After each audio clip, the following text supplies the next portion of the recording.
Hello, my name is Elizabeth Sampson Lee. In 2012, I was sexually assaulted in my cubicle over the lunch hour while working in a Minnesota sheriff's office. Upon immediate reporting, it turned into a cover-up, harassment, retaliation, and hostile work environment, which then became an 8-year battle in broken system after broken system.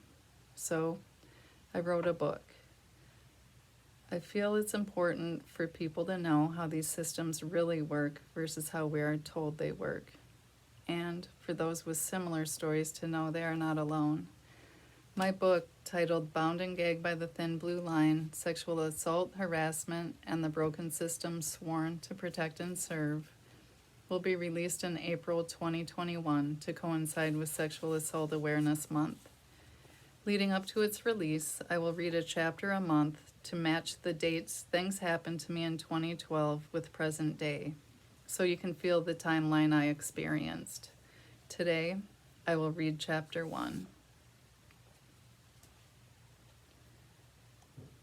September 26, 2012. Sexual assault. Wednesday, a day like any other.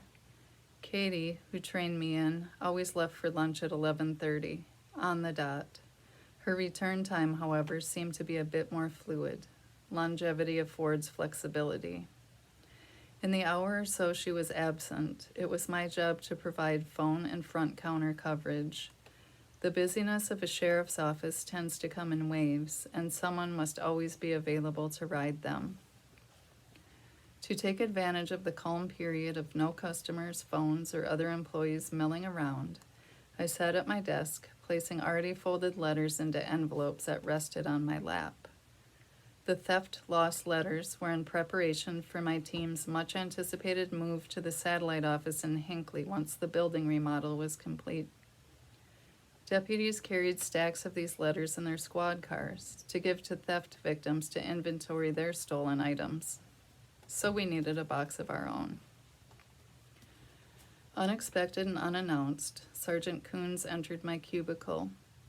He invaded my space more than he ever had in the 4 months since I had begun working there, including the times he came near to pick lint off my sweater or smell my hair.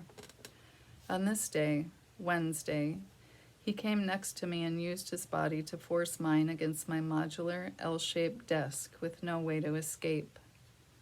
He was so close that I could feel the ridges of his holstered service weapon pressing against the meat of my left shoulder. So close, the armrest of my chair smashed against the formica edge of my desk and dug into my rib cage on the right. I couldn't move. "What are you doing?" he said in less than full volume. Then, he slowly reached down with his right hand, palm facing toward me, until his fingers hit the upholstered, red wine-colored seat of the chair between my partly open thighs that left my vagina unprotected. He ran his fingertips up my vulva, slowly and deliberately, tracing the seam of my gray slacks. When his fingers finally reached the envelopes resting at the bend of my body, where my legs met my torso, he curled his fingers around the stamped white stack and removed it from my possession, forcing me to sit in my overwhelming surprise and immediate shame. My body froze to match my mind. With nonchalance, he began filling the empty envelopes with the pre-folded letters piled on the desk surface in front of me. He did not move his body. He continued to trap me. He puffed out his chest. I focused on the sound of paper sliding inside itself to buy time to figure out how to escape. I babbled about something I could not later recall, one of the few times I had ever even talked to this guy, and hoped he would give me room to get the hell out of there. Why are the fluorescent lights so blunt? Finally, after what seemed like time without end, I detected enough room to nudge my chair backward. As he had devised, the sliver of space left me no alternative but to firmly slide my breasts against the sheriff's office patch on his right sleeve as I squeezed past him. He stood there, unmoving, still holding the envelopes in the hand that had violated me moments before. Compared to my 5'5", 130-pound frame, he had a few inches and at least 50 pounds on me, plus a combined 30 or so more from his protective vest and duty belt gear. I wished I had some means of protection. Somebody, please help me. Frantically, I walked around, trying to find a coworker to serve as armor. Instead, I found myself in what felt like an endless house of mirrors. The office was eerily noiseless, no ringing phones, no tapping keyboards, no surface-level chatter. Where's Julie? She rarely leaves for lunch. He was on my heels, a dark shadow that loomed large and unpredictable. Somebody, anyone, please. I walked to my supervisor's office, but she was not there. I continued past the investigator's office, the chief's office, the sheriff's office in the corner, then looped around to the deputy's report writing stations. Come on, phone, ring. A second lap past my supervisor's office, investigator's office, chief's office, sheriff's office in the corner, deputy's report writing stations. Please, somebody come to the front counter. He was still close behind. I contemplated walking out the back door that led to the empty guts of the building, but that would have been even more isolating. All that was back there were hallways with infrequent traffic, storage spaces, the electrical room. All doors automatically locked, and I didn't have my badge clipped to my sweater, and the punch code numbers eluded me. I had always heard not to let the perpetrator take you to a second location.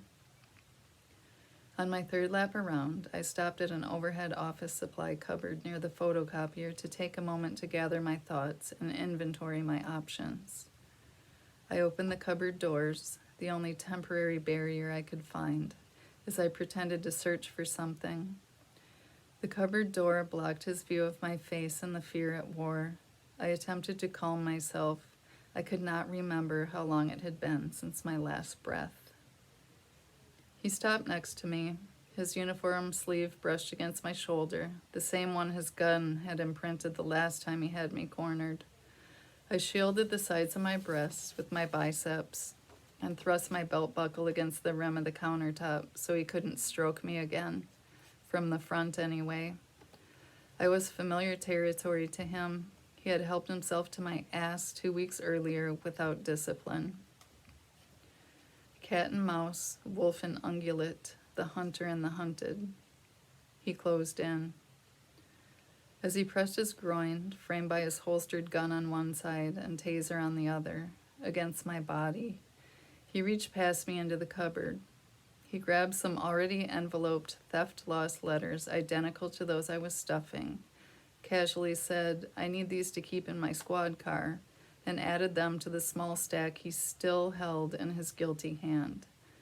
I could feel his face near the side of my head, his warm, rapid breath, and hear him slowly and deliberately inhale through his nose as he sniffed my hair.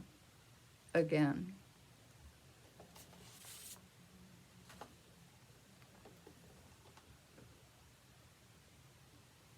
On October 24th, I will read a chapter titled Flowers that describes the day he brought me flowers 3 weeks after sexually assaulting me.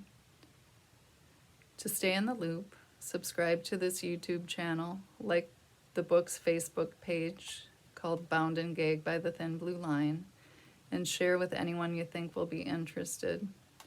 There is definitely more to come. Thank you for your time. Stay safe and courageous.